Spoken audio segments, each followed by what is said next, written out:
Salom do'stlar, bugun bir creepypasta haqida gaplashamiz. Men o'zimda ham bo'ldi bu narsa. Sitda yaraldim, survival boshlamoqchi edim. Daraxtni kovladim. Bir ikkita daraxtlar oddiy videoni uzmasdan videoga oldim, ya'ni voqealarni uzmasdan yaralishim bilan narsa oldim. Keyin qarasam, invertamda Herobrinening rasmi va yoshim ham birdan o'tib qolgan. Nega? Hozir yaraldim-ku axir men. Va keyin survival qilishda davom etdim. Negaligini bilmadim, lekin oddiy odamdek aylanib yuraverdim. Quyoshga qarasam Herobrine. Nima men bilan hazillashyapti bu Minecraft deb qochib ketdim. Hamma narsa yaxshi edi, lekin qarashim bilan moblar biror joylarga teleportatsiya bo'layotgan edi. Bu yerdan tezlik bilan qochdim. Qochdim, bir yerda xavfsiz joyga borishga harakat qildim. Bu Minecraftni men Google'dan creepypastadan tortgan edim. Molni ko'zini ko'rdilaring, oppoq va sigirdigan va emotsiya qiladigan odamning ko'zi oppoq bo'lib qolgan va cho'chqani oldiga bormoqchi bo'lganimda meni u urib tashlashni boshladi va cho'chqadan o'ldi degan yozuv chiqib qoldi. Bunga tushunolmadim. Qanaqasiga men cho'chqadan o'lishim mumkin? Do'stlar, like bosib qo'yinglar shuncha mehnatga. Men bu videoni davom ettirishga harakat qildim. Chunki bu qanaqadir tushunilmas g'ayratli hodisa edi. Buni telefonimga yozib olishga harakat qilib, yana yozib olaverdim. Chunki buni YouTube'ga qo'yish kerak edi. G'alati narsani. Men davom etdim buni survival qilishda. Oddiy barcha odamni survival qildim. Nega o'yindan chiqib ketmading deyishlari mumkin edi, lekin men bu Minecraftni tekshirib ko'rmoqchi edim. Va survival qilishda oddiy davom etdim. Birinchi bo'lib men kirka yasab oldim, chunki g'orga tushish kerak edi, baribir tosh kerak, lekin toshni olayotganimda nimalar bo'lganini bilib bo'lmaydi.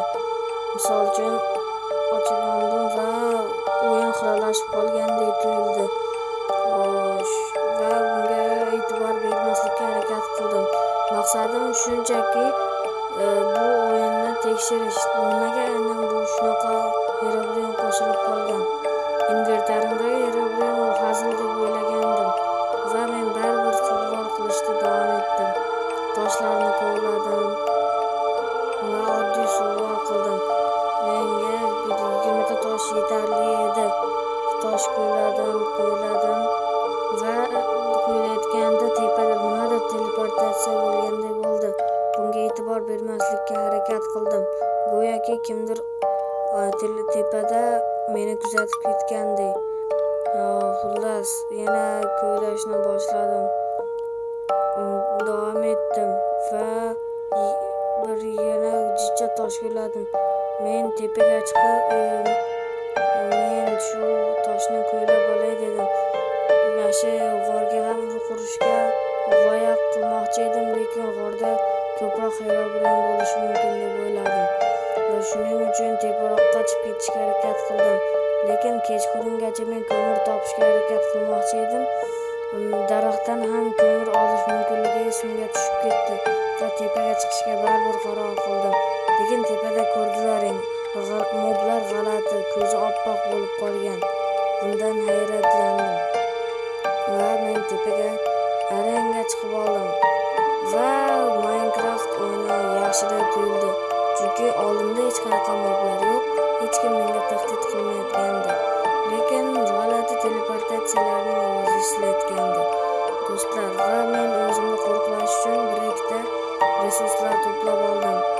Yana kirka bolta yasab oldim va qarasam, kimdir molni o'ldirib ketgandek. Atrofimga qaradim. Xuddi Herobrine menga mol go'shti tashlab ketgandek. Buni shunchaki oldimda survival qilishni davom etdim va ozgina daraxt yig'ib uyg'urishga harakat qildim. Atrofga qaradim, chunki teleportatsiya bo'layotgan ovozlar hali ham eshitilardi va shu daraxt ko'ylab olishga harakat qildim, chunki ko'mir daraxtni kim biladi kommentariyada yozinglar, daraxtni pechga qo'ysa u ham ko'mir bo'ladi, lekin nomi boshqacha bo'ladi, lekin oddiy ko'mir bilan bir xil. Va men yana survival qilishda davom etdim. Quyosh endi teskari bo'lib qolgandi va bunga e'tibor bermadim. Bloklar qandaydir qotiydi. Anavi cho'chqani qarang. Iloji boricha unga qaramaslikka harakat qildim. Itlarim jimirlab ketdi, tuklarim tikka bo'lib ketdi va men shu yerda jicha turishga harakat qildim. Bu yerda ko'p vaqt turdim, lekin go'yoki tun hech almashmayotgandek kunduzga. Versakka kirib nimadirlar yasashga harakat qildim, lekin oldimga qarasam tayoqcha turibdi va undan qo'rqib ketdim. Unda ingliz tilida yozuvcha o'l degan 3 marta yozuv bor edi. Bu creepypastalardan kelgan bo'lsa kerak. Va yana ikkitasiga ko'zim tushdi. Bularga qaradim. Buda 404 error. Bu ham creepypasta Minecraftniki. Nega aynan meni Minecraft'im bunday bo'lyapti, shuni olmadim. Va o'zimni joyimga, bazamga qaytishga harakat qildim, lekin orqamda kimdir borligini bilardim va